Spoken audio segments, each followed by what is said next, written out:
Et nous sommes de retour au plateau après le journal pour retrouver nos invités Gabin Adjaro, Fioclou Adanglenou et Firmin Teko Agbo pour aborder notre troisième sujet. Nous prenons la direction du Nigeria. Plusieurs attentats à la bombe font 18 morts dans l'état de Borno. Là, nous sommes dans l'est du Nigeria. Des attentats suicides ont eu lieu ce samedi. On fait plus de 18 morts dans la ville de Gwoza, dans l'est, dans l'état de Borno.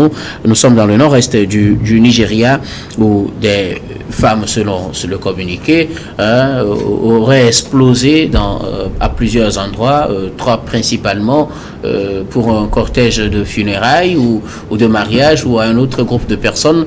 Le total faisait environ 18 morts avec plusieurs autres blessés. Parmi les morts, des hommes, des femmes, une femme enceinte surtout, et des enfants ont donc succombé à ces attaques. Pour le moment, difficile d'identifier le réseau derrière ces opérations meurtrières, mais cela rappelle le mode opératoire de certains groupes comme Boko Haram et aussi le terroriste ISWAP qui opère ici dans l'est ou dans le nord-est du Nigeria. Nous en parlons avec nos invités. Je commence par vous, Fioclou Adanglenou. Le Nigeria a du mal à faire face à cette situation sécuritaire. Ce week-end, des attaques kamikazes, disons, dans l'état de Borno ont fait au moins 18 morts. Oui, depuis plusieurs années, les attentats au nord-est du Nigeria sont fréquents. Et on a l'habitude de dire que c'est toujours Boko Haram. Mais le problème aujourd'hui, c'est que ça a changé de nom et d'acteurs. Aujourd'hui, nous avons des femmes kamikazes qui osent utiliser des ceintures explosives pour faire des victimes, tel que le cas de cette fin de semaine où au cours d'un mariage, la femme avec un bébé au dos s'est rapprochée d'un lieu d'attroupement et a fait exploser sa ceinture, et dans deux autres lieux et surtout à un poste de sécurité où on a eu dénombré des morts, ce qui fait un total de 18. Le gouvernement nigérien se bat pour pouvoir venir à bout de ces terroristes, mais jusqu'à présent les efforts sont vains.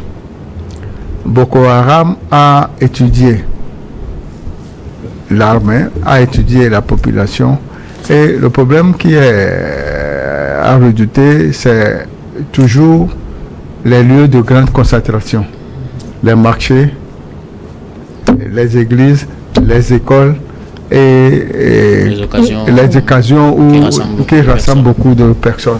Et c'est cette occasion-là qui leur joue gras. Et les victimes sont nombreuses. Qu'est-ce qu'il faut faire pour remédier à tout ça? Et je pense que avec la création de la force régionale de la CEDEAO, on pourra trouver les solutions. Et je saisis l'occasion pour prier les chefs d'État de la sous-région à vite mettre en place cette force mixte pour pouvoir éviter ces attentats inutiles. Et nous pouvons dire aussi que le terrorisme a ses sources au niveau des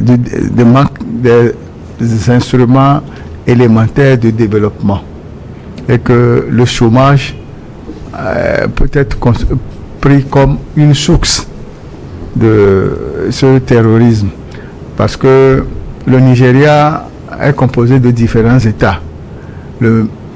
Est presque la meilleure armée, et dispose de la meilleure armée dans la sous-région. Mais jusqu'à présent, cette armée n'arrive pas à vaincre le terrorisme qui a montré ces derniers temps ces différentes façades. Nous avons à l'époque des jeunes hommes, des enfants et autres qui participent à ce terrorisme, et aujourd'hui ce sont des femmes qui participent à ce terrorisme avec l'explosion des ceintures. C'est vraiment inimaginable. Et personne ne peut imaginer aussi que cette femme avec un bébé au dos puisse se faire tuer en faisant aussi d'autres tuer. Ce phénomène, personne ne peut l'éviter parce que les auteurs ne sont jamais connus d'avance. Et ces attentats sont commis au moment opportun. Si cet attentat est commis au niveau du mariage, de la célébration de ce mariage, c'est que il n'y avait même pas de mesures de sécurité. Parce que, en principe, sachant que c'est une zone où le terrorisme est récurrent, on devait faire des fouilles avant de faire passer les gens au niveau du lieu de célébration. Sauf que si on doit faire les fouilles pour chaque cérémonie, vous imaginez, ce sera compliqué. Quand on fait un mariage et que dans le lieu de réception, il y a une porte d'entrée et cette même porte d'entrée constitue la même porte de sortie. Quiconque doit rentrer dans l'enceinte, ou bien même si c'est une cour, il y a au moins un cordon de sécurité. On fouille la personne. Si la femme là, qui portait la ceinture explosive, était fouillée, peut-être si elle l'active, c'est celui-là qui veut le fouiller, seul qui devait mourir. On n'aurait pas un effectif de 15 ou 10 18. morts. De 18 morts. C'est ça. C'est pourquoi, quand nous regardons certains films, on voit certaines mesures qui sont prises. Nous imaginons que pourquoi c'est comme ça. Mais chaque dispositif a ses raisons. C'est pourquoi moi je dis ici que nécessairement, seul le Nigeria ne peut s'en sortir. Cette force régionale de la CEDEAO pourra faire de son mieux. Merci beaucoup. Vous riez pour la force régionale de la CEDEAO. N'est-ce pas peut-être la solution face à ces cas d'attaque pour ce cas précis des kamikazes au Nigeria? Le doyen est assez optimiste par rapport à la création de cette force-là, mais ça ne viendra pas. Nous sommes en Afrique, on se connaît. On n'a pas les moyens. On fait les réunions à propos, Gabin. Non, Guillaume, on n'a pas les moyens. On va faire des réunions, des multiples réunions, mais ça ne va pas aboutir. Ça va rester lettre morte et on va mettre ça dans le tiroir quelque part. Et puis bon, puisque chaque pays aujourd'hui a ses propres problèmes, la vie chère a déjà, même déjà la vie dure aux populations. Et le terrorisme fait partie du problème. Oui, le terrorisme, certes, oui. Mais vous savez, nous n'avons pas les coups de franche en Afrique de l'Ouest pour créer cette force-là. Sinon, si on demande encore le financement ailleurs, cette force sera téléguidée d'ailleurs, ailleurs, qui ne veut pas d'ailleurs que le terrorisme finisse en Afrique de l'Ouest. Bon, revenons au cas du Nigeria. C'est assez difficile pour cette population nigérienne là de subir ça depuis belle lurette. Ça fait très très très longtemps que cette population là subit des revers de la part des bandes terroristes et armées. C'est assez compliqué, mais bon, Boko Haram n'a pas encore revendiqué cet attentat là même. On sait que dans cette région de Borno, c'est Boko Haram qui a pris possession depuis 2014 et aujourd'hui on sait que c'est son mode opératoire puisque bon, la plupart du temps cette organisation-là utilise les enfants, les femmes et tout ça, kidnappe par le kidnapping et en mettant des ceintures explosives sur ces personnes-là pour aller commettre des dégâts ailleurs, et eux-mêmes ils restent en retrait pour pouvoir revendiquer par après. Donc pour moi c'est assez compliqué. Ça fait déjà des milliers de personnes qui sont tuées dans cette histoire-là depuis 2009, si je ne me trompe pas. Il me semble qu'en 2014 même, il y a eu près de 50 personnes qui ont été tuées dans le Damatru ou bien quelque chose du genre, si je ne me trompe pas. Et aussi en 2023, il y a près de 200 personnes qui avaient été massacrées par cette organisation-là. Donc pour moi, c'est assez compliqué aujourd'hui d'organiser la sécurité dans le Nigeria qui est un vaste pays et assez populaire, où aussi il y a assez de peu de vent dans ce pays-là. Donc ça ne permet pas réellement l'État d'organiser la sécurité du pays. Quand nous prenons aujourd'hui tout l'État du Nigeria composé de beaucoup de gouverneurs, j'ai du mal à comprendre que bon, même la dernière fois on parlait sur ce plateau où des élèves ont été enlevés. Et même pour des établissements scolaires, on n'arrive pas à organiser une bonne sécurité. Alors là, ça pose un certain nombre de problèmes. Donc pour moi, la meilleure des choses à faire aujourd'hui, je ne sais pas s'ils vont se tourner vers la Russie ou bien vers d'autres États pour se protéger. Mais il faut remarquer que cette organisation Boko Haram là s'est véritablement renforcée au fil du temps. Cette organisation a su dompter le terrain et a su dompter même l'armée. Et si je ne me trompe pas, a même su infiltrer l'armée. Et d'autres personnes disent que bon, il y a des gens qui sont des hauts placés, qui sont des sommités de ce pays-là, qui financent même le terrorisme, puisque ça leur permet de faire leurs affaires, ça leur permet de faire couler leurs produits, puisque cette organisation-là, bon, il y a des gens dedans qui font le commerce même du pétrole et tout. À chaque fois qu'il y a de la déstabilisation quelque part, ça leur permet de facilement écouler leurs produits, que ce soit l'or, que ce soit le pétrole, que ce soit les pierres précieuses. Donc, c'est une organisation à plusieurs tentacules. Il faut véritablement se poser la question de savoir, bon, comment arriver à arriver à bout de cette organisation-là, puisque nous n'avons pas réellement la solution magique et nous ne sommes pas des conseillers en stratégie militaire. Il va falloir que ceux-là qui avaient entre-temps pensé à venir investir le Niger réfléchissent aujourd'hui à aider le peuple nigérien à pouvoir s'en sortir, parce que sincèrement, moi, c'est assez lamentable. Je plains les Nigériens, la psychose que ça crée à chaque moment qu'il y a attentat, ce que ça crée au sein de la population. C'est assez difficile de sortir, de participer à des festivités, de participer à des réunions. Et c'est assez compliqué même de laisser ses enfants sortir pour aller faire quoi que ce soit. Donc, il va falloir qu'on réfléchisse au plus tôt pour aider ce pays-là à s'en sortir, parce que... C'est ce que fait aussi la CEDEAO en voulant mettre en place sa force régionale que vous n'approuvez pas. Non, faire des réflexions, mais pas utopiques.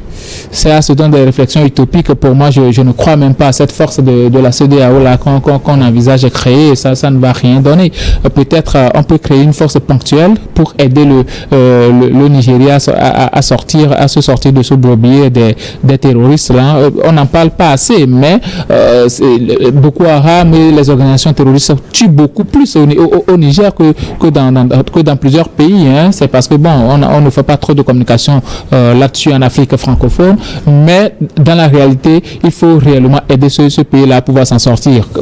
Dans toute la sous-région, pratiquement, si tu veux franchir une frontière dans la sous-région, si c'est la frontière nigériane qui est la plus dangereuse, tu as peur, et je veux aller dans ce pays-là aujourd'hui, ainsi de suite. Ça veut dire que le taux de criminalité, dans l'Afrique même, il me semble que c'est le 3e pays où le taux de criminalité est le plus élevé, après l'Afrique du Sud et l'Angola. Mais l'Angola aujourd'hui est en train de diminuer. Je pense que la CEDEAO doit penser beaucoup plus à une solution ponctuelle qu'à une solution de création d'une force sous-régionale qui peut-être va durer 100 ans. On ne verra même pas la fumée sortir de la chambre de la CEDEAO. Merci beaucoup à vous, Gabin. En tout cas, c'est votre opinion sur la question. Gabin est contre la CEDEAO.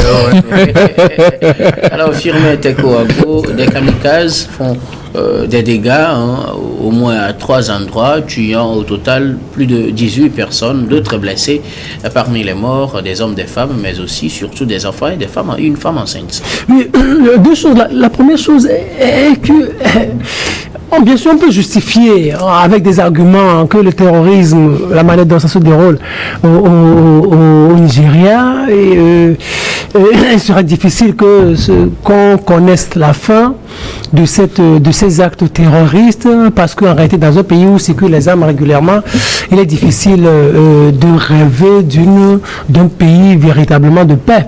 Parce que vous savez, le Nigeria, c'est la source de Boko Haram. Deuxième chose, à ce niveau aussi, Boko Haram, qui parle de Boko Haram, parle de la circulation des armes. Donc, c'est normal, en réalité, que la situation soit toujours comme ça, étant donné aussi que on a le caractère asymétrique de l'acte terroriste. On ne connaît pas en réalité l'auteur. On ne sait pas qui va perpétrer cet acte-là demain. Demain, on prend un enfant, on lui donne une bombe, on le prépare. Demain, on prend une femme, une jeune fille. Donc, on ne connaît pas. Donc, c'est tout un flou auquel le gouvernement fait face régulièrement. étant donné que c'est une situation asymétrique. Mais la deuxième chose que je voudrais faire observer, vous savez, quand je vois un peu, quand Gabin Adjaro et Fiokou parlaient, je pensais un peu à ces pays-là qui ont réussi quand même à faire disparaître les actes terroristes considérablement. Quand on voit par exemple la situation... L'Algérie, par exemple, l'Algérie, l'Angola, le fils au niveau de l'Algérie, par exemple, il y a même tout récemment la France avec Charlie Hebdo et avec Charlie Hebdo. Parce que, par exemple, la France a beaucoup investi dans les renseignements en fichant des gens qui sortaient régulièrement du pays, surtout qui allaient régulièrement en Syrie où l'État islamique régnait. Donc, on a investi dans les renseignements, on a investi aussi dans les caméras. La plupart des villes ont été mis sous surveillance, c'est-à-dire vos actes sont suivis de façon millimétrée. Donc il est difficile que quand vous commencez un acte, que vous l'acheviez. Donc c'est des choses dont on met en place. Un système renforcé en termes de renseignement, et je pense que c'est ça. Et donc avec ces pays-là, on a réussi quelque chose. Ici en Afrique, est-ce qu'on peut le réussir aussi? Regardez par exemple, je ne sais pas si vous vous rappelez, entre-temps l'État islamique régnait en maître en Asie, en occupant une bonne partie, par exemple de la Syrie, de l'Afghanistan, de la Syrie et autres. Mais arrivé à un moment donné, ça a disparu. Parce qu'il y a eu cette volonté de détruire l'État islamique. Est-ce que ça a disparu? Bon, au moins, c'est une partie, au moins une grande partie. Parce qu'il faut juste couper la source. Par exemple, l'État islamique exploitait l'or, le pétrole, les gisements, le maïs, les céréales. C'est ça qui leur permettait d'avoir assez de sous. Et c'est ça qui leur permettait d'aller sur le marché noir pour procurer les armes. Vous comprenez? Donc on a détruit leurs sources. Ici, est-ce qu'on ne peut pas le détruire leurs sources? Boko Haram trouve ses armes où? Boko Haram va sur le marché noir, se procure les armes. Boko Haram a de l'argent. Boko Haram des renseignements, parce que nous avons aussi des vidéos. Boko Haram a la technologie. La technologie, qui la fabrique? Ça vient de l'Occident. Mais qui fabrique les armes? Moi, je pense que Guillaume, vous n'avez pas un grand-père qui fabrique des armes. Vous imaginez, par exemple? Donc, c'est-à-dire, les armes là qui les fabriquent. Donc, si on arrive à détruire les sources, leur source d'approvisionnement, je pense qu'on pourrait faire quelque chose. Mais du moment où on ne peut pas détruire leur source d'approvisionnement, ça nous est toujours difficile. Ailleurs, on a détruit une grande partie de leur source d'approvisionnement. C'est pour cela qu'on peut éviter un certain nombre d'attaques, ou on peut anticiper sur un certain nombre d'attaques dans les pays occidentaux. Mais ici, on n'arrive pas à détruire leurs sources. Mais ce sur quoi moi, je voudrais qu'on insiste aussi, c'est la sensibilisation. Comme nous aussi, on sait bien le faire au Togo. Moi, nous, avec notre centre, nous sensibilisons beaucoup sur la paix, le civisme, le patriotisme. Si le Nigeria, avec le ministère, peut-être s'ils ont... Ici, on a un ministère de l'homme, de l'information, à la citoyenneté. Si on peut avoir des départements comme cela, donc on peut sensibiliser, on peut avoir des politiques soutenues dans les établissements, dans les universités, pour sensibiliser les jeunes sur l'atrocité de ces actes-là qui se répètent régulièrement. Là, on travaille la psychologie des jeunes. Parce que les jeunes sont laissés à eux-mêmes du jour au lendemain. Quand ils sont pauvres, des gens viennent leur proposer des choses. On vous dit, vous avez tel, mais avec ça, vous allez lutter contre votre précarité. Ils acceptent. Mais si, depuis le bas âge, on leur dit, votre patrie là, c'est ça, la patrie d'abord, ou comme on le dit, la patrie ou la mort, quand les jeunes écoutent ça régulièrement jusqu'à l'université, mais je pense que quand on va encore leur proposer des choses, mais ils ne vont pas véritablement accepter. Donc la deuxième chose, la chose ultime aussi à évoquer, c'est mettre un accent sur la sensibilisation. Pour conclure, ce que je voudrais dire à ce niveau, c'est qu'il faut arriver à détruire la source d'approvisionnement de ces terroristes-là. La deuxième chose, mettre un accent sur la sensibilisation. Mais la question est de savoir si ceux-là qui fournissent des armes, on peut facilement mettre la main sur eux et détruire ces sources-là aussi. Merci beaucoup. Jacques, vous voulez ajouter quelque chose rapidement? Oui, je voudrais dire que dans le Nord-Est, nous avons des États où il y a des gouverneurs. Est-ce que les gouverneurs sont avec le gouvernement fédéral? Est-ce que les gouverneurs sont partie prenante de ce terrorisme? Tout ça, c'est à démontrer. Si la corruption demeure à un niveau le plus élevé, rien ne peut suspendre la propagation de ce terrorisme dans le nord-est du Nigeria. Parce que c'est une question de patriotisme et de responsabilité collective. Si les deux principes-là ne sont pas étudiés et pris en compte, on ne pourra jamais vaincre le Boko Haram parce que dès les premières heures, on a entendu parler de Boko Haram au Tchad et au Cameroun. Mais ces derniers temps, on n'entend plus parler parce que ces deux gouvernements ont pu gérer la situation et maîtriser le terrorisme provenant de Boko. Pourquoi pas le Nigeria? Merci qui a un problème. Merci beaucoup à vous pour vos contributions. Nous allons marquer une nouvelle pause, puis on reviendra pour la dernière partie de cette émission, dernière partie que nous allons bien évidemment consacrer au Togo.